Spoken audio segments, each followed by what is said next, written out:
What do you do when life feels too heavy to carry? There are moments when people feel emotionally exhausted and spiritually empty. Sometimes the pressures of life becomes overwhelming. But Jesus never intended for you to fight your battles alone.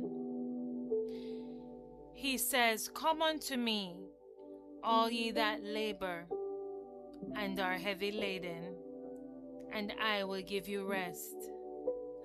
Jesus offers peace in chaos, strength in weakness, hope in hopeless situations. The world cannot provide the kind of healing only God can give.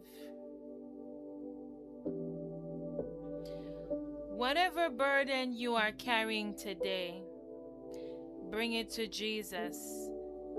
He still restores. He still heals. He still delivers. God bless you. And thank you for listening.